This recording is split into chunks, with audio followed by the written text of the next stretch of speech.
Պարոն Արայան, քանի որ առաջին անգամ ենք իմ YouTube-յան ալիքի եթերում հարցազրույց անում, դուք ներկայացնում եք լույսի բանակը, կխնդրեմ նախ դիտողների համար ներկայացնել լույսի բանակը ինչի համար է ստեղծվել, որն է նպատակը, հետո արդեն կանցնենք բովանդակային հարցերի։ Լույսի բանակը նախ ռազմահայրենասիրական կազմակերպությունն է,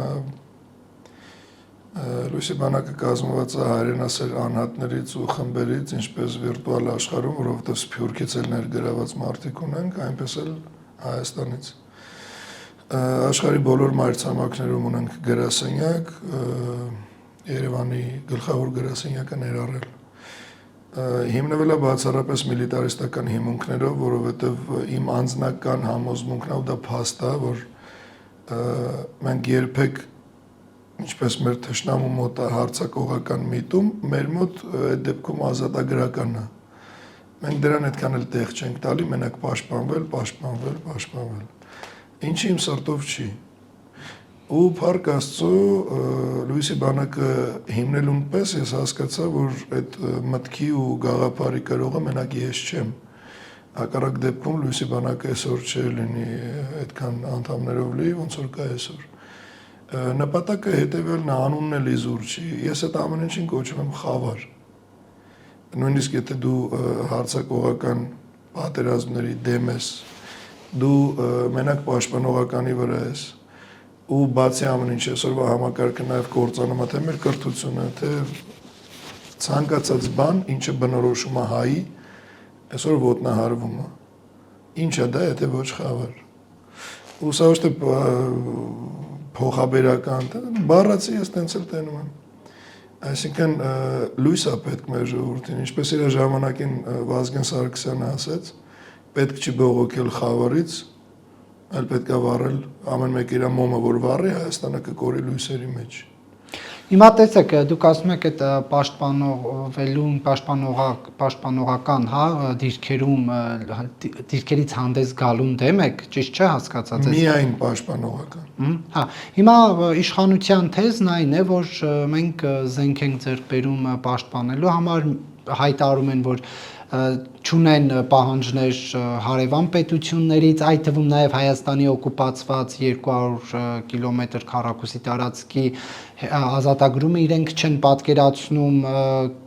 ռազմական ճանապարհով, այլ հույս ունեն իրենք, որ սահմանազատման գործընթացի շրջանակներում կկարողանան ադրբեջանցիներին դուրս քշել այնտեղից։ Դուք օրինակ կոնկրետ Հայաստանի տարածքային ամբողջականությունը վերականգնելու տարբերակ ինչ եք առաջարկում։ Նախ սկսենք նրանից, որ սահմանազատում չկա հիմա։ Սահմանազատումը ունի հստակ ընթացակարգ, որտեղ պետք է լինի առնվազն, ես ասում եմ առնվազն, երրորդ կողմ միջազգային հարթակից։ Իսկ այս դեպքում ինչ որ մի հատ Ալիև ու ինչ որ մի հատ Փաշինյան սահման են գծում, որոշում են, որն է ճիշտ, որն է սխալ։ Այսինքն ոչ սա տանում է միջազգային հաստատման, ոչ, այսինքն երկու անձի որոշումը, դրա սահմանազատումը որն է։ Սկսենք դրանից, որ սահմանազատում չի սա ապօրինի գործողություն է, որը ցանկացած պահի կարա բեկանվի, եթե ունենաս նորմալ հայամետ, հայասեր, հայրենասեր իշխանություն։ Դա էլ ձեր հարցի երկրորդ հարցի պատասխանը, ինչպես վերականգնել։ Վերականգնել միջազգային հարթակից ներգրաված կլինի դիտորդ, կլինի հաստատող, որովհետև բոլորն են պետք։ Ու այդ ժամանակ հիմնվես ոչ թե քեզ պարտադրած թվականի քարտեզների վրա, այլ քո ուզած։ Ուստեղ նորից գալիս ենք զինվելուն։ Առհասարակ, եթե դու ուզում ես մի բան թելադրես, քո խոսքը անցնի, նույնիսկ կարողանաս պաշտպանվել, ու էլ չեմ խոսում տարածքային ամբողջականություն վերականգնել, նախ դու պետք է ունենաս ուժ։ Ինչպես քո անձնական կյանքում, որպես անհատ, առավել ևս պետական մակարդակի, ուժի համար էլ պետք է զինվել, ամեն գնով զինվել։ Իսկ մեր դեպքում այդ ամեն գնով ասվածը, դա շատ մեծ ու բարդ պրոցես չի։ Դուք էլ եք տեղյակ, բոլորն են տեղյակ, որ աշխարհի գերտերություններին, ժամանակների տարբեր հատվածներում հենց հայի ուղեղն է տվել զենք, ռազմավարություն ու նման կարևոր բաներ։ հերումի գնացեք Ռուսաստանը Չեչնիային գրեց բացառապես կոմանդոսի խորհուրդներով, ու sense կարամ շատ օրինակներ բերեմ։ Ես էլ չեմ խոսում ռազմաարդյունաբերությունից, ինչքան գիտնականներ ունենք, որ հորինում են, ստեղծում են, արտադրում են զենքեր, այսօր օրով արհեստական բանականության օգնությամբ։ Այս մարդկանց ուղղակի մեր երկրում հնարավորություն տալա պետք, որը չի տվել ոչ Քոչարյանը, ոչ Սերժը, ոչ Լևոնը, ոչ էլ առավելևս Նիկոլը։ Դրա համար այս մարդիկ ես կապի մեջ եմ իրանց հետ, հասկանում եք, որ սրտնեղված ասում են ինչի պետք է մեր գիտելիքը տանք ուրիշ երկրի։ Մեղադրելու չի, որովհետև ինքն էլ որպես գիտնական իր ասպարեզով, որպես կարիերայի շարունակություն իր ժառանգին թողելու ստեղծում է բաներ։ Ու փառք Աստծո այդ մարդիկ դեռ հույս ունեն, ու այդ հույսը կապում են մեր հետ, որ վաղ թե ուշ այն հիմնական գիտելիքը, որ դեռ չեն տվել ուրիշ երկրներին, կբերեն կտան իրանց հայրենիքին։ Այսինքն ամեն ինչ փոխկապակցված է, ու գումարած դրան ամենակարևոր հանգամանքը մեր հասարակության մտածելակերպը։ Երբ որ ասում ես պատերազմ, ասում եմ ում երեխու հաշվին։ Սա ներարկած է մարդկանց մեջ, որ ավելի լավ ամեն ինչ տանք, հանգիստ ապրենք, խաղաղություն։ Դե կներեք, գերեզմանում էլ է խաղաղություն, մեռեք, պրծեք։ Կյանքը հենց պայքարի մեջ է։ Այսինքն այսօր ինչ է ստացվում, զենքը դրել են գլխիդ, ասում են հիմա դու քո ձեռը կտրի, չէ, կրակում ենք, ու մենք խելոք այդ ձեռը կտրում ենք։ Ասում են ոտդ կտրի, ոտդ ես կտրում։ Դրա խաղաղությունը ո՞րն է։ Այսինքն եթե պետքա մեռնես, գոնե պատվով մեռի, պայքարելով մեռի, գոնե հակադարձելով մեռի, իսկ մեր հասարակության մեծ մասը ձեզ էլ է հայտնի ու բոլորին է հայտնի։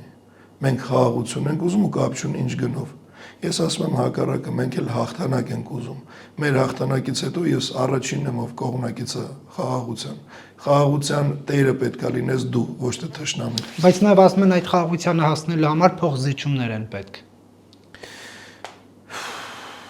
Մենք ինչ ունենք զիջելու, կասեք, որ մի հատ էլ փոխզիջում լինի։ Մի օրինակ բերեք էլի, մի օրինակ։ Այն մարդիկ, ովքեր այսօր քեզանից ուզում են ինչ-որ մի բան, որ դրա դիմացել մի բան տան, այն ինչ իրանք պետք է քեզ տան, դա քոնն է։ Այն ինչ իրանք ուզում են, դա քոնը չի։ Ու սա զուտ խոսքեր չի ձեր հարցազրույցում ասված, դա փաստերով պատմությունը ունի ֆիքսած տարբեր հարթակներում։ Եկեք մի հատ պարզ հասարակ օրինակ բերեմ։ Կարսի պայմանագիրը, որից հետո դրա վերահաստատում Մոսկվայի պայմանագիրը։ Երկու պայմանագրերի տիպն էլ ճանաչված է ապօրինի։ Դրա մասին ով է բարձրաձայնում։ Դրա պահանջով է ներկայացնում։ Ինչ փոխզիջում, եթե մենակ մենք ունենք ստանալու բան։ Ուղղակի պետքա ղեկավար, ով կարա գնա դրան, ով կա այդքան, ով իր անձնական շահերից ու վախերից ու իր վրա ունեցած կոմպրոմատներից բացի կարա հասկանա հայրենիք, կարա հասկանա հայազգ ու կարա հասկանա առհասարակ անհատական թե պետական արժանապատվություն։ Կնշեք ինձ ով ունի, ոչ մեկ ունենային մենք այսօր մեր եղածի տերը կլնենք, ոչ թե այսօր ինչ-որ մի հատ Ալիև մատը թափ տալով հաթաթակատար, որ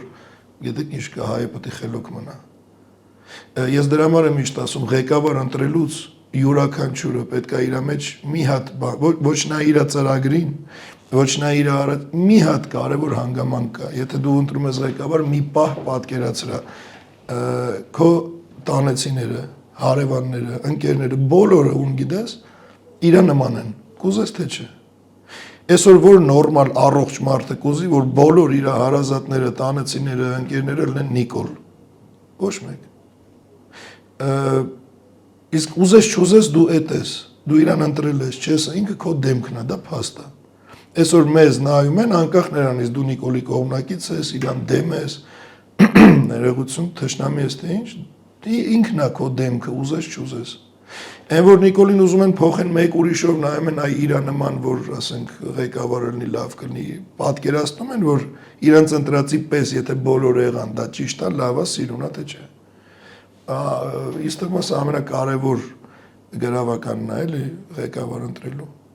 Ես կուզեմ, որ քեզ եմ ընտրում ղեկավար, բոլորը իմ շուրջ քո պես լինեն, որտեղ դա լինելու է, անխուսափելի է։ Ըստ ձեզ հիմա որոնք պետք է լինեն հակադարձումները Ալիևին եւ ինչու ականատես չի լինում հայ ժողովուրդը դրան։ Ականատես չի լինում ինչին։ Հակադարձումներին, որոնք պետք է լինեն հակադարձումները։ Որովհետեւ ես նորեդ էի ասում, որովհետեւ իշխանության նստած է մարդ չակերտավոր, Ես իրան չեմ ասում ինչ որ մեկը, ինքը ինչ որ բան է, ես չգիտեմ, չեմ հասկանում ինչ է ինքը ինչ է։ Ով սեր ունի մենակ տալու հետ։ Ու թե Նիկոլի աջակիցների, ովքեր ասում են Արցախը տանք հանգիստ ապրենք, էսի տանք հանգիստ, իրանց մտածելակերպի հետ կապած մի հատ sense հումորային պատմություն կա, երիտասարդ տղամարդ գնում է բժիշկի մոտ, բժիշկը ասում է գիտես այսօրվանից դու էլ տղամարդ չես, դուրս է գալիս Աստված ջան, ես դարդից է պրծանք, սրանք էդ են։ Այսինքն դու իր ամենասուրբն էլ ուզես, չեմ շեշտում կոնկրետ ինչու ոնց հասկանալի է։ Ինքը կտա որ հանգիստ ապրի։ Այն նմանը ինքնասեր ու արժանապատվություն ունեցող տղամարդկանց համար, ովքեր հայ ազգի մաս են, ինչ ղեկավար։ Ու նմանի հաշվարկները էսի տանք հանգիստ ապրենք, այն պատերազմ պետք չի, ում կյանքի հաշ։ Բոլորիս, եթե տեղը գա, ով ենք մենք առանց հայրենիք։ Ինձանից առաջ հայրենիք։ Եթե այս մտածելակերպը չկա, ուրեմն ժողովուրդը, ես էլ դուք էլ եք թվում, եթե քիչ ենք այս պայքարի մեջ, արժանի ենք նրա, ինչ մեր հետ կատարվում է։ Կա մի հատ adekvat միացած ուղեղ, ով գոհ է այսօրվա իրականությունից։ Այս sense խաղաղություն ենք մենք ուզում, թելադրվողի կարգավիճակում, այդ ստրուկի հոգեբանությունն է։ Մեկը վազում է թող ռուսը մեզ օգնի, մեկը վազում է թող արևմուտքը մեզ օգնի, մեկը վազում է էսի թող օգնի։ Խի մեզ ինչ է եղել։ Հիվանդ ենք, քոռ ենք, թոփալ ենք, գիժ ենք, վայրից եղենք, ինչ է եղել։ Ասում եմ աշխարհին գիտնականներ մենք ենք տվել ու վերջապես եկեք չմոռանանք, որ աշխարհի քաղաքը կրթության հիմք ու արմատ հանդիսանում է հայը։ Այսօր ընկել ենք բոլորին ամեն ինչ տվել ենք, հիմա էլ ասում ենք դե մեզ պաշտպանեք, մեզ եկեք տանք, մենք մեզ։ Ու ելի եմ ասում առաջերտին ուժ, որտեվ առանց ուժի դու ոչ կարաս պահանջես, նույնիսկ ամենաարդար ու ճիշտ բանը։ Ոչ էլ կարաս առավել եւս տեր լինես։ Ողջ ռեսուրսը համայն հայության պետք է ներդրվի մեր ուժեղանալու, զինվելու վրա։ Ուրիշ ճանապարհ գոյություն չունի։ Դրա հետ մեկտեղ էլ զուգահեռ կրթվել ու նորից կրթվել, ոչ թե սրանց կրթական համակարգով, որտեղ Նժդեին անվանում են ֆաշիստ։ Դա թուրքի դիտանկյուն է։ Իսկ թուրքի գրած կրթական համակարգը մեր երեխեքին ինչ պետք է դարձնի անհայրենիք, ինչ որ Ժաննաներ, Պետրոսներ, եսի մինչեր։ Մեզ հայ է պետք, թե ղեկավար, թե հասարակություն, թե հարևան, մեզ իրական հայեր են պետք։ Իսկ իրական հայերին իր ժամանակին Սերժը, իր ժամանակին Քոչարյանը, սրա ժամանակին էսի, ամեն պատճառներով, քրեական գործերով, հետապնդումներով, մարդիկ թողը գնացել են։ Այսօր մնացել ենք ովքերով, հին մարդիկ այդ թաղամասերը կհիշեն, ասում են Բոշի մայլա։ Մնացել են Բոշեք ու իրանք քո ընտրազանգվածն են։ Նիկոլը կլինի Ալիևին բերեն ստենդրուս, իրանք կընտրեն, ինքը ինչ չի ցավում այս հողի համար։ Իմ արի գնանք Շրի Լանկա ապրենք, իմ համար մեկը ով է պրեզիդենտ։ Իմ այդ բակի բանանի ծառը տուղտաղուտը Ամերիկա է։ Այս սրանք ստեղ տենց են ապրում։ Իսկ մեզ պետք է հասարակության մեջ իրական հայով Հայաստանը դիտարկում ավելին, քան ուղղակի հայրենիք կեցավայր։ Դու պետք է դիտարկես Հայաստանը որպես քո մարմնի շարունակություն, որը օր-օրի կտրտում են, պղծում են, դա նորմալ է։ Ինքնասեր ու արժանապատիվ ազգի համար դա նորմալ չի։ Ու ես վստահ եմ, օրը որ եկավ, երբ որ մեզ մնացել է հաշված օրեր, այս ամեն ինչի դեմ պայքարելու։ Ազգովի կկանգնեն վերածննդի շարժման կողքը։ Ես երաշխավորել եմ, նորից երաշխավորում եմ։ Հայաստանը կծաղկի ինչպես ծաղկել է հազարավոր տարիներ առաջ։ Թեկուզ գոյատևել է 4 տարի, բայց հիմա կպահպանենք ավելի երկար։ Չեն անի, ուրեմն մենք արժանի ենք կամ Նիկոլին, կամ Քոչարյանին, կամ Սերժին, կամ Ռուսաստանի գուբերնիա դառնալու, կամ Թուրքիայի վիլայետ, կամ Արևմուտքի ճորտ, ես չգիտեմ։ Այս մարդիկ մեծամասնությունը ընկալում են դաշնակցություն, ընկերակցություն, ռազմական զինվելու այդ բոլոր պրոցեսները ընկալում են մենակ հպատակության կարգով։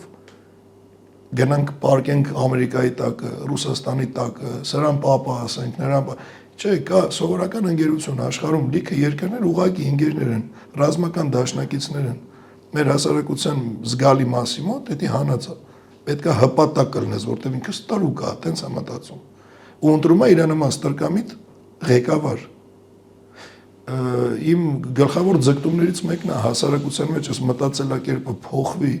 ամեն հայ ինքը իրանից ահռելի մեծ ուժ է ներկայացնում։ Ուղղակի տրվում է այն բթացմանը, որով իրան ներարկում են, որ ինքը ոչնչություն է առանց ռսի, առանց Ամերիկայի, առանց սրա, առանց նրա։ Իսկ մի քանի օրից ինչ է տեղի ունենալու, որ նշեցիք հաշված օրեր են մնալու, կբացեք փակագծը։ Ապրիլ ամսին մենք իրականացնելու ենք վերածննդի շարժումը, իրական, ազգային, բնական, հայկական հեղափոխություն։ Մերժելով ներկա ու նախկին իշխանություններին, որովհետև իմ համար ու ցանկացած մարդու, ով հասկանում է իրականում ինչ է կատարվում, իրանց մեջ չի կարա դնի տարբերություն։ Էնի լավն է, էսի վատն։ Իմ համար բոլորը նույնն են։ Դա ինչ մեթոդով է լինելու։ Հեղափոխություն։ Հա, ինչպես է իրական դուրս է գալու փողոցային պայքարով։ Փողոցային պայքար ուրիշ ոնց։ Դնենք բան անենք, հայակվե անենք, ինչ անենք, ստորագրահավաք անենք, այս կապիկություններին հələ հավատացող կա։ 2020 թվականի նոյեմբերի 10-ից սկսած առ այսօր տարբեր շարժումներ են եղել պարզապես եւ հաջողության չեն հասել։ Նշեք ինձ մեկով գնացել է հստակ գործողություն։ Արդյունավետ գործ են արել։ Բացի Արցախ գոռալուց, այս ծերից այն ծեր գնալ գալուց ֆիթնես մարզումներից բացի, երգելուց, աղոթելուց ու մարդկանց հուսախապանելուց բացի, նշեք ինձ մի հատ շարժում, որը գործողություն արել ու չի հասել արդյունք։ Դուք կոնկրետ ինչ եք անելու, բաց փողոց փակելուց բացի ինչ եք անելու։ Ես չեմ կարող ասեմ ինչ ենք անելու, բայց կարամ ասեմ ինչ չենք անելու։ Մենք հաստատ չենք երգելու, չենք աղոթելու, չենք բերելու հասցնենք կուլմինացիոն պահի, ասենք հիմա հետ ենք գնում ամփոփելու, մարդկանց դնելով հիմարի տեղ։ Մենք կարանք ոչինչ չանենք մենակ այն ժամանակ, երբ բավարար քանակություն մեր շուրջը չհավաքվի։ Եթե հավաքվեց, ես ձեզ ու հանրային կերպով երաշխավորում եմ մի օրից մինչև 3-4 օր ամեն ինչ Հայաստանում կփոխվի դեպի հայանպաստը, դեպի հզորացումն ու հաղթանակները։ Հակառակ դեպքում, եթե բոլորը պետք է նստեն տունը, ասեն դե մենք դուք արեք տենանք ինչ եք անում, նոր միանանք, ոչինչ էլ չի լինի։ Տեսեք, պարզապես կներեք, երբ որ փողոց է փակվում, իշխանությունը այդ գործիքը գիտի դրա ազդեցությունը, նա ոչ մի բան չի անում, նա թողում է Բաղրամյանը 2 ամիս փակված վիճակում եւ մարդիկ մաշվում, հա, շարժումները մաշվում են ու գնում են։ Այսինքն մենք տեսել ենք, որ փողոց են փակում, մենք տեսել ենք այդ փողոցը ամիսներով փակ է մնում, նոր բան, ինչ մենք տեսել ենք ավտոբուսների դեմ պարկող քաղաքական առաջնորդներ, այսինքն ո՞րն է լինելու, այսպես ասած, ձեր խաղաքարտը, որ դուք կարողանաք հասնել իշխանափոխության։ Մի քանի օրից ապրիլ ենք։ Ձեզ էլ եմ կոչանում, միացեք ուղղակի նայեք։ Ինձ պետք չի քաղաքացի, ով գալիս է, ես իմ տնից կամ արտասահմանից ասեմ գնացեք եսի ջարդեք, գնացեք, մենք դուրս չենք գալի ոչ խուլիգանության, ոչ ահաբեկչության, ոչ մի բանի։ Բայց արդյունքը երաշխավորված է, եթե լինի բավարար քանակություն, որը 70,000 մարդն է առնվազն։ Իսկ այդ քանակը շատ մեծ թիվ չի, դա կազմում է մեր բնակչության ընդամենը 2-ից 3%-ը։ Մենակ Շենգավիթ համայնքում ապրում է 135,000 մարդ։ Միայն Շենգավիթ համայնքով մենք կարանք անենք հեղափոխություն։ Երբ ասում են ռադիկալ քայլերի մասին, ես ասել եմ, նորից կրկնում եմ, ամենառադիկալ քայլը նույն գաղափարի շուրջ այդքան մարդու հավաքվելն է։ Հավատացած եղեք, գրեթե ավել բան անել պետք չի։ Ուղղակի դուրս եկեք, կանգնեք։ Ոչ ֆիթնես ենք անելու, ոչ վազելու ենք, ոչ ինչ-որ կես տոննայանոր շտանգա են տալի բարձրացնես, որ ասես չեմ կարա։ Ուղղակի հայրենիքիդ համար, եթե իրոք ուզում ես ձերբազատվես այս խավարից, դուրս արի կանգնի, ոչինչ ուրիշ մի արա։ Եթե սա էլ է բարդ հայրենիքի համար անել, ես ինչ ասեմ։ Մարդիկ էլ կան ասում են, գիտեք, դուք մենք ուզում ենք ձեզ միանանք, բայց չենք միանում, քանի որ դուք դեմ եք նաև երկրորդ ու երրորդ նախագահներին։ Ես նման մարդկանց հարց եմ տալի, դուք հիմա երկրորդ նախագահասեր եք, թե հայրենասեր։ Այսինքն, եթե կա փրկության ձևը սրանից ձերբազատվելու, ու դուք ասում եք, եթե ինքը չի անում դա, ուրեմն ես չկամ, ուրեմն մի ասա, որ դու հայրենասեր ես։ Ասա, որ դու քոչարանասեր ես, ասա, որ դու սերժասեր ես։ Հայրենիք սիրողի համար, հայրենիքից առաջ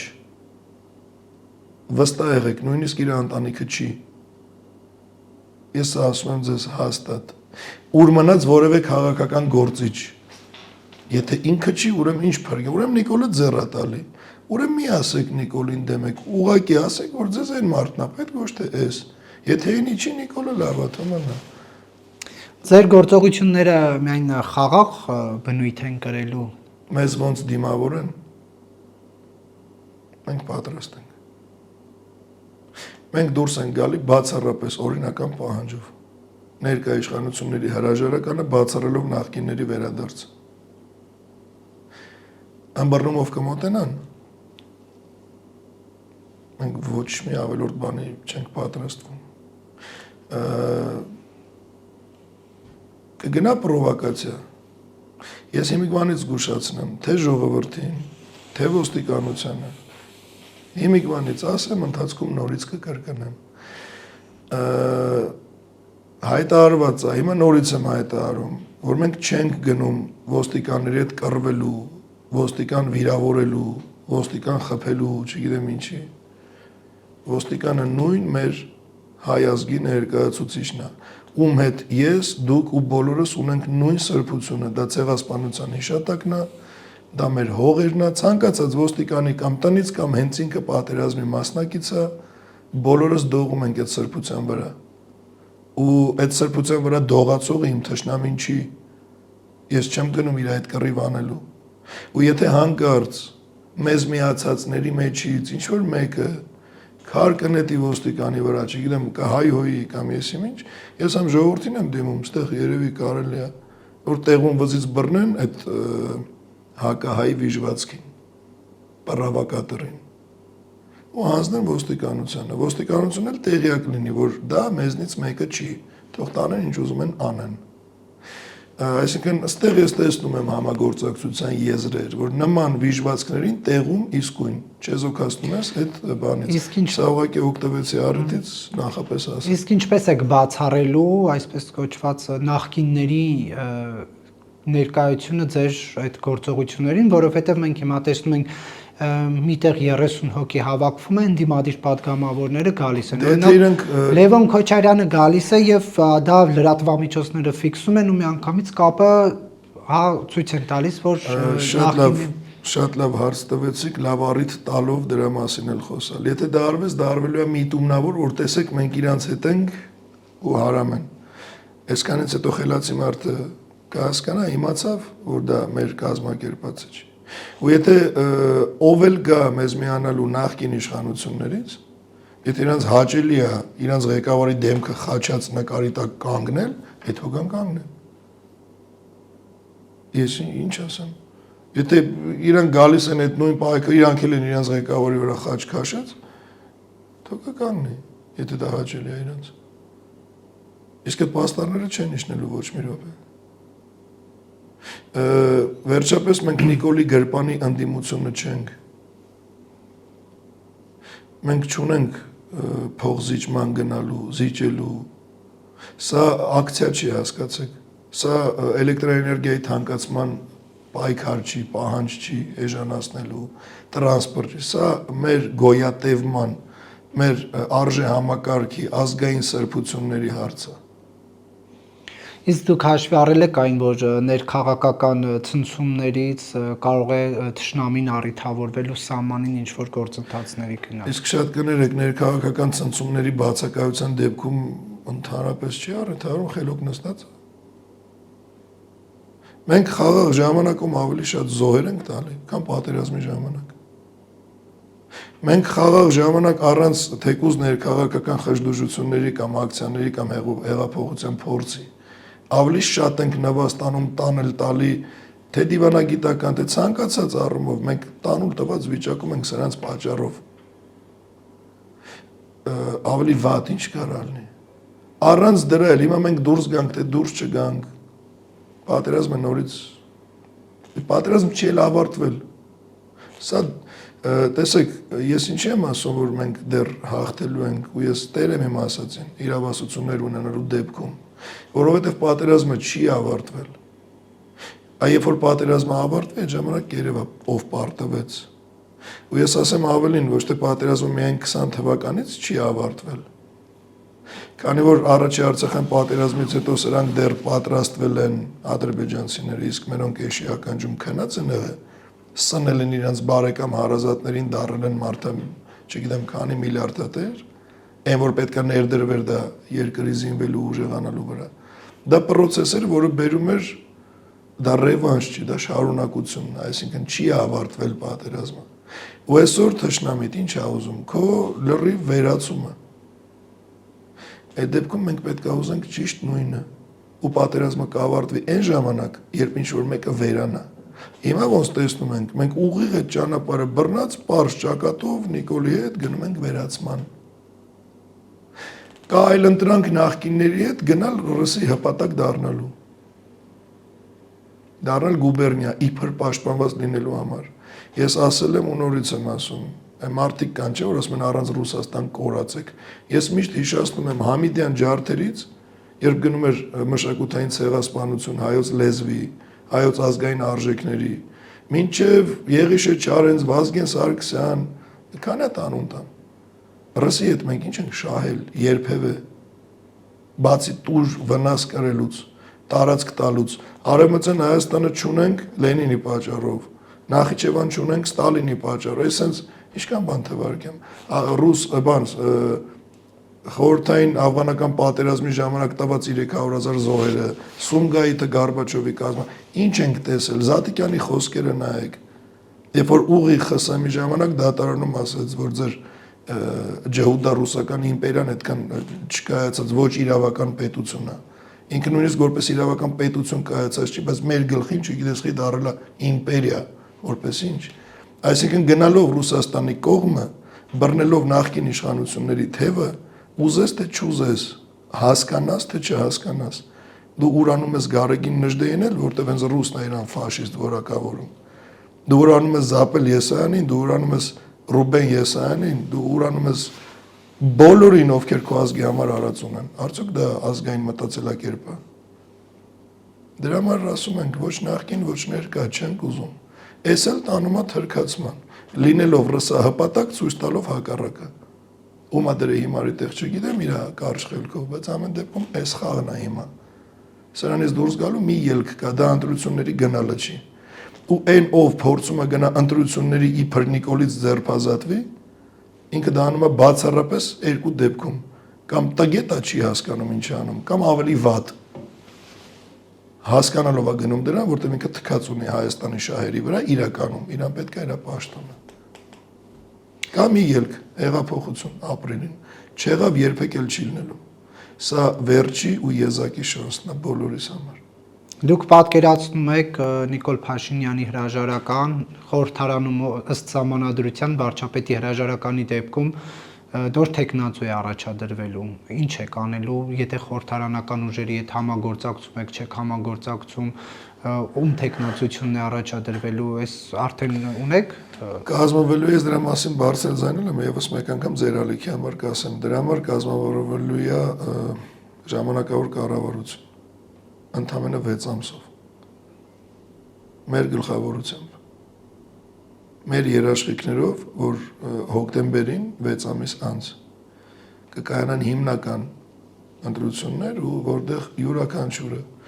ով չի կազմում ներկայի կամ նախկինի մաս կամ իրանց բուծած կուսակցությունների կամ քաղաքական ուժերի մաս, իրանց ծրագրերն էլ այդ 6 ամսում կներկայացնեն, կմասնակցեն ընտրությունների ու դա ընտրությունների արդարացիության երաշխիքն է լինելու, որովհետև ես ոչ մեկի հետ փողզիջման չեմ գնում, խոստումների չեմ գնում ու չեմ գնա երբեք։ Դա ուղիղ երաշխիք է նրա, որ ընտրությունները լինելու են անաչառ։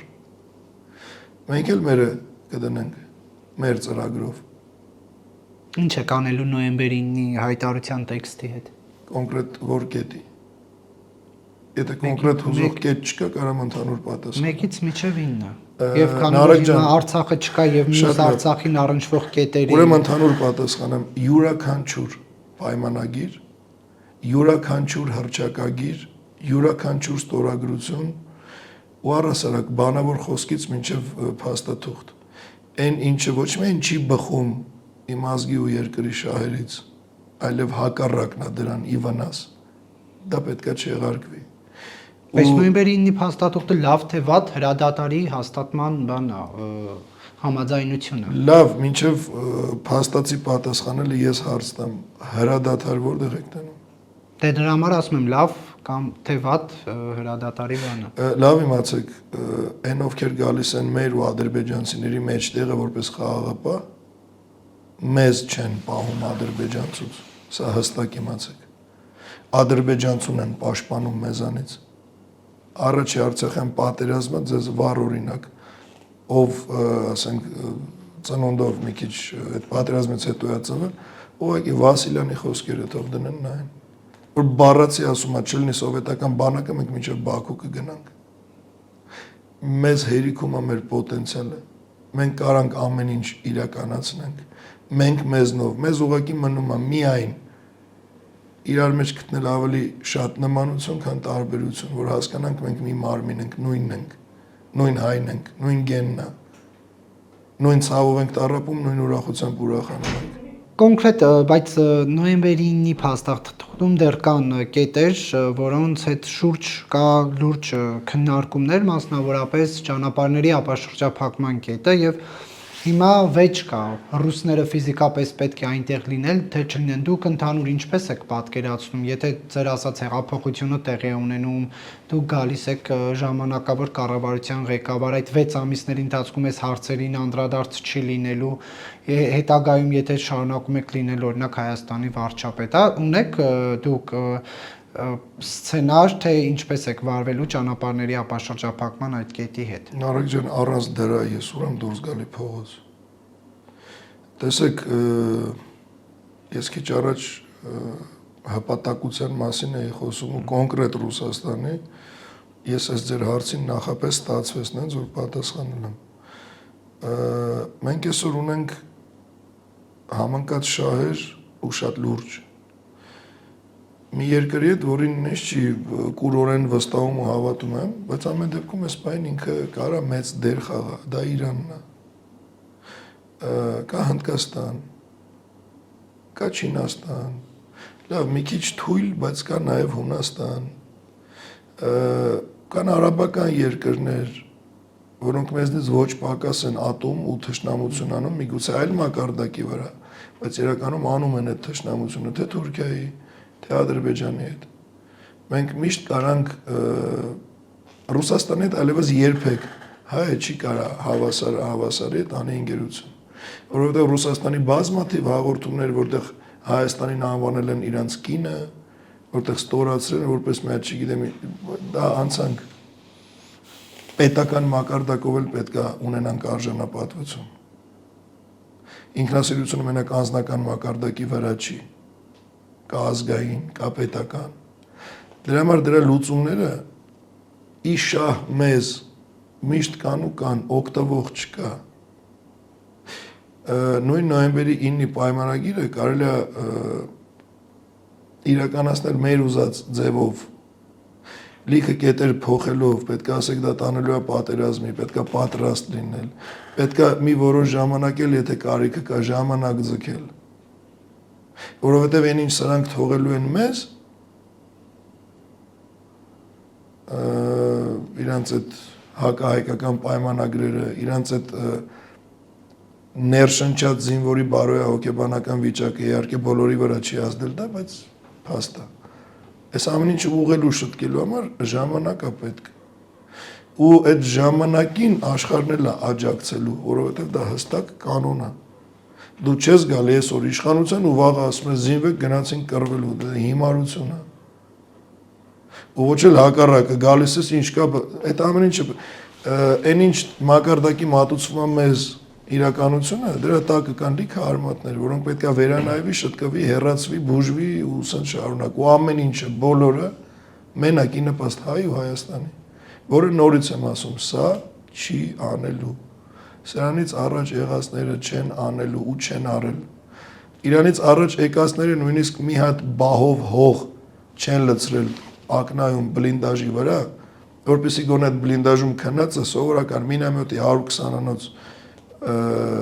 հրթիռից չզոհվի, դա էլ հո ծախսեր չէր։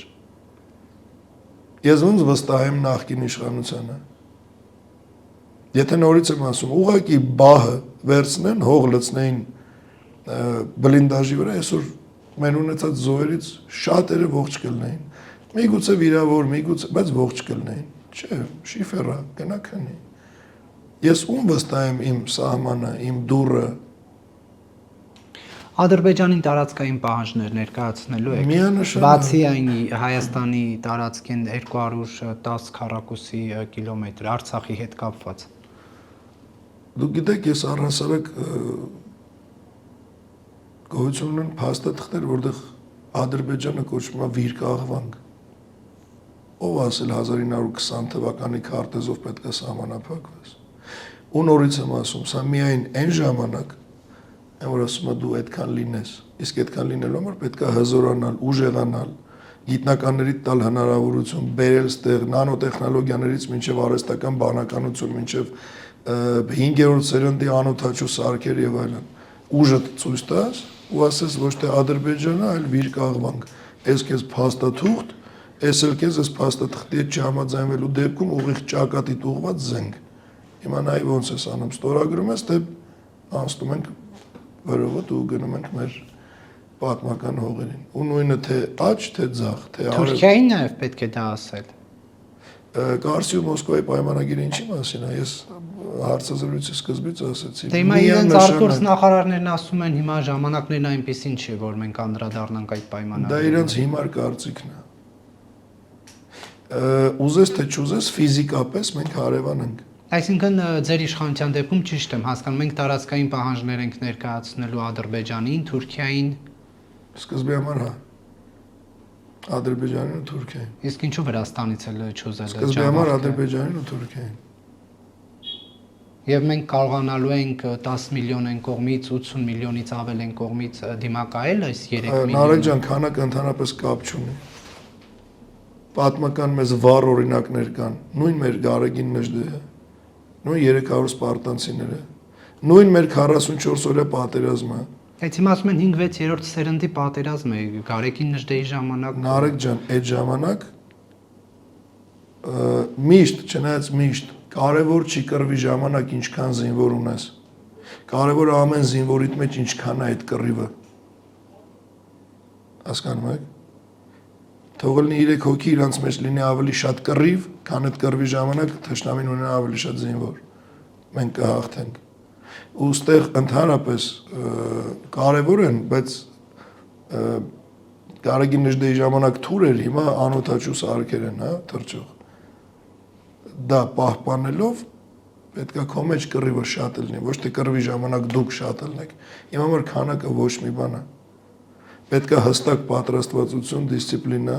ազգային միասնականություն, հստակ կանոն ու օրենք, խիստ պատժով այդ ազգային միասնականությանը դեմ գնացողի համար ու բոլորս խելոք, սիրուն մի ընտանիքի պես հզորանում, զինվում, սիրում ենք մեր հայրենիքը ու պատրաստ ենք լինում դրա համար ամեն ինչի։ Ու վերջապես յուրաքանչյուր աստվածային բնազդ ունեցող մարդու համար իր երեխան ավելի կարևոր է, քան ինքը։ Ու այսօր մենք մտածենք մեր կյանքի մասին, թքած ունենալով թե վաղը ինչ կլինի մեր երեխեքի հետ, արդյոք մենք ապրելու իրավունք ունենք։ Ու կյանք էլ դնելով, առողջություն էլ դնելով, ժամանակ էլ դնելով, կյանքում առհասարակ ամենաթանկը դնելով, մենք պետք է ունենանք հստակ, սահմանագծված մեր բոլոր պատկանելիք տարածքները վերականգնված հայրենիք։ Ու այն ով դրա հետ համաձայն չի, ինքը ոչ իրավունք ունի այդ հայրենիքը վայելելու, ոչ իրավունք ունի դրա մեջ ապրելու ու առհասարակ հայ կոչվելու։ Դա միջև ոչ թվական է հասնելու, օրինակ Սևրի պայմանագիր, մեծ հայք, այդ որ ասում եք հասնելու ենք վերջնական Նարեկ ջան, այն պահին, երբ որ բոլորս հասկացանք, որ մեր ամենահիմնական, ամենահզոր, ամենամեծ կշիռ տվող հանգամանքը դա մեր ուժեղանալն է, զինվելն է ու արեցինք դա իրականացրեցինք, առանց վարկյան կորցնելու դու կարաս ներկայացնես պահանջ։ Մանավանդ այն դեպքում, որ դու դրա համ իրավական, համ բարոյական իրավունքը ունես, պատմական իրավունքն ունես, ցանկացած տեսանկյունից նայի դու այդ իրավունքն ունես, բաց Աստվածաշունչ, բաց պատմության գրքեր, բաց Ինչ ուզում ես, որտեղ ուզում ես նայ, դու դրա իրավական, պատմական ու բարոյական իրավունքը ունես։ Քեզ մնում է մենակ միասնականություն ու ուժ։ Այդ ժամանակ աշխարհը ոչ թե կկանգնի, բանը, քեզ դեմ չի լինի, արդեն չի էլ կարա կողքդ չկանգնի։ Մտածելով վաղվա իր ճակատագրի մասին, թե որպես օրինակ, թե որպես քո հարաբերություններում թերացած որևէ պետություն։ Ինքը կվերանա, ինքը քո կողքը լինելու է։ Ու վերջապես Նարեկ ջան, ինձ հա վիրավոր է, ես ձեն չանեմ, դու իմ համար ինչքան կռիվանես։ Է վերջապես մի օր պետք է մի հատ ատամ ցույց տամ, որ ասես ես էլ եմ կողքդ։ Է բան չենք անում, ընկած պետական մակարդակի պապա են մանգալի, ով կհարգի, ով կկանգնի կողքդ, ումա հետաքրքրելու քո շահերը։ Չէ, պարզապես օրինակ Թուրքիային պատերազմ հայտարարելուց հետո Հայաստան կմնա, թե ոչ։ Ինչի՞ ես մի անգամից գնում պատերազմի։ Դե եթե ասենք մեր տարածքները հանելու է դա Էրդողանը։ Նորից գամ Մոսկվայի ու Կարսի պայմանագրին։ Դա միակ ուրիշ գոյություն չունի։ Միակ փաստաթուղթն է, ըստ որի դու այսօր զրկված ես։ Ասում ենք 100 տարին լրացելա, հետ տվեք բանը տարածքները, ասում են չենք տալիս։ Հա, որտեվ ով է ասում։ Ասում կտակ մեր հով, ասում չէ, ասում դե լավ։ Լավ, բան ենք ասում, զայրացած տոնով ենք ասում, հետ տվեք մեր հովերը։ Հարցը զայրացած տոնը չի, հարցը գործողություններդ են, բացի Իրանից ելում ես դիմում, ինչ միջոցի ես դիմում, չէ որ աշխարհով մեկ հստակ, բացեք Վիկիպեդիան նայեք, Կարսի պայմանագիր ու Կարսի պայմանագրի հաստատող Մոսկվայի պայմանագիր, տիպ ունեն, չէ, պայման։ Հայերեն լեզվով գրած է ապօրինի, բացեք անգլերեն տարբերակը միջազգային հասանելիության։ Ապօրինի միջազգային ճանաչված տարածքներ։ Իր ապօրինությունը քեզ է չէ ձեռնատու, ինձ է ձեռնատու։ Է որ դու պրոստը ասում ես կտաս, ասում ես չէ, ուրիշ բան չես անում, խիպտի տա։ Է լավ անում, չի տալի։ Դու ոլնես իր փոխարեն կտաս, չես տա։ Պահանջելուն էլ ձև կա, ձևաչափ կա, մակարդակ կա, այդ պլան կա գոյություն ունի։ Է զանգում ասում կտաս, ասում չէ, խնդալու է, ծիծաղալու է։ Նորից եմ ասում, այն ինչ մեզ անհրաժեշտ է Վիլսոնից մինչև այդ պայմանագրերի ապօրինության հաստատում ինչ ուզես, ունես շահավետ, ուղղակի պետք է մի հատ լուրջ պահանջել, ասենք շատ կարճ ժամանակում այդ ամեն ինչը կվերականգնվի, չվերականգնվելու դեպքում է, որ ասում են պլան B, նախապես ուժեղանալն է, մեր այս կեժանվա մեջ ամենասկզբից մինչև հիմա ես դա եմ ասում։ Եթե չուժեղացար, ընդհանրապես կապ չունի, դու իրավական իրավունք ունես, բարոյական, դա ոչ մեկի չի հուզում։ Այս աշխարհը ուժեղներինն է։ Իսկ մենք առաջերտին թույլանում ենք մեր պառակտումով։ Մեր գանձերին, գիտնականներին ստեղ-ընդեղ ուղարկելով, քրեական գործով, չի։ Մարդը գալի բանը առաջարկում, ասում են մեզ պետք չի։ Այսօրվա բանն ուրիշ մեթոդիկա ընտրել։ Երբ որ գալի բան են առաջարկում, առաջապես չեն ասում պետք չի։ Օ, շատ լավ է, գնա կզանգենք, ու վсё, գնաց։ Մեզ էլ են նույնը արել, մենք երկիր ամրոց նախագիծել ենք առաջարկել։ Մենք նույնիսկ զինվորների համազգեստի թե որակը, թե կամուֆլաժ նախշերը, ոնց կար Արցախինն ու նոյեմբերանին կամ Դիլիջանինը նույնը լինի։ Այնտեղ լրիվ ուրիշ լանդշաֆտ է, այնտեղ լրիվ ուրիշ է։ Սրանից սկսած, մինչև ասում եմ երկիր ամրոցի նախագիծ, ասել են ընտիրա։ Գնաց կզանգենք։ Պես 2 տարի զանգում են։ Էլ YouTube-ով խայտարակ արի, էլ զանգեցինք, էլ գնացի տեսա համոթանք տվի։ Էդ են այդ մարդիկ, ասում են հա ու չկան։ Պետք է այս ամեն ինչ իրականացնող ՊՆ նախարար, վարչապետ, նախ այս պարլամենտական երկրի կարգավիճակն էլ մերը չի։ Այսի հայի կարգավիճակ չի։ Շատ արագ պետք է վերափոխվի նախագահականի։ Առանձին պետք է լինի կառույց, որը վերահսկելու է այդ ամեն ինչը, ոչ թե լինի միանձնյա կառավարում։ Բացատրեմ, այսինքն ես այսօր եկա Հայաստանը սարքեցի հայք, ես հավերժ չեմ։ Վաղ ինձանից հետո մի հատ էլ Նիկոլ գա, նորից բերեն բանի։ Չէ, արդեն պետք է լինի հստակ կառույց, որը կվերահսկի այդ ամեն ինչը։ Ու յուրաքանչյուր ղեկավարով կշեղվի ազգային ուղուց։ Այսինքն լիբերալիզմը տեղ չունի Հայաստանում։ Ուր մնաց եսիմ ինչ տենց նեոլիբերալիզմ։ Դեմոկրատիա ստեղ չի կարա լինի, ինչի համար, որովհետև դեմոկրատիան պատճառ, որ դու այսօր պետականորեն չունես կրոն, իսկ ես դա շատ եմ կարևորում, չնայած ինքս ոչ մի կրոնի չեմ պատկանում, բայց աթեիստ էլ չեմ։ Ես Աստծով ապրող մարդ եմ։ Աստծո տված մարդ եմ։ Իսկ դուք դեմոկրատիային դեմ եք։ Դեմոկրատիա չի կարող լինի մի երկրում, որտեղ կա պետական կրոն։ Սրանք ոնց եք նայում։ Հայաստանը 95 թվականի հուլիսի 5-ից պետական կրոն չունի, այդ որ գլուխ են գովում 301 թվից մենք քրիստոնյա ենք։ Դա տևել է մինչև 95 թվականի հանրաքվեն հուլիսի 5-ի։ Դու այլևս քրիստոնյա չես, որ դառնաս դեմոկրատ, որը տեղա տալի LGBT-ին, որը տեղա տալի բանկերին Հայաստանում, ովքեր յուրաքանչյուր բաժանորդից ինչ-ինչ տոկոսներ քաղում ու ուղարկում են LGBT համայնք։ Միգուցե դուք էլ հանդիսանում եք դրա բաժանորդ տեղյակ էլ չեք։ Այս է դեմոկրատիան։ Ու եթե դու դեմոկրատիան հիմա նաև այն է, որ ես եւ դուք նստած ազատորեն խոսում ենք եւ դուք ուզում քննադատում եք։ Հակառակ դեպքում ինչ պետք է լիներ։ Ինչ լինում է դիկտատորական երկրներում։ Ինչի մենակ դեմոկրատիա է ու դիկտատուրա։ Բազմազ ինչ։ Որն է այլ ընտրանքը դեմոկրատիայի եւ դիկտատուրայի։ Ես միշտ բերում եմ Ճապոնիայի օրինակը։ Հետոն ինչ եղավ, պահեցին թե չէ, բայց Ճապոնիան այս մեր նույն կարգավիճակում գտնվելուց փրկվեց բացառապես միլիտարիստական ուժերի շնորհիվ։ Իսկ միլիտարիզմը ոչ թե ռազմական դիկտատուրա է, բացառապես ու վсё, որ նստեք ու ինչ ուզում ալինի քո քաղաքական ուղղվածությունը, քո հայի մենտալիտետը քո մեջ կա, այսինքն նես չի որ դու մարդու հանդեպ պետք է վատը լինես, եթե դեմոկրատիա չի։ Բայց եկեք համաձայնենք, որ մեզ այդ պետական կրոնը դա մեր տեսեք ես ասում կրոնի չեմ պատկանում, բայց ես բաղկացած եմ հայոց պատմության թե հեթանոսական, թե քրիստոնեական հատվածներից, ուզես չուզես։ Այսօր մենք դա չունենք, այսինքն դեմոկրատիան եւս մի կարևոր բանից մեզ զրկում է։ Հիմա ի՞նչն է ավելի կարևոր, դա թե որ ուղղակի նստենք այնա Նիկոլին կհիշեք հարցազրույցը լրագրողը հարցնում է ձեզ համասեռամոլարը մոտեցած, հիմա ինքը մարդ է թե չէ։ Այսինքն այս մարդկանց համար իրանց դեմոկրատիայով ու լիբերալիզմով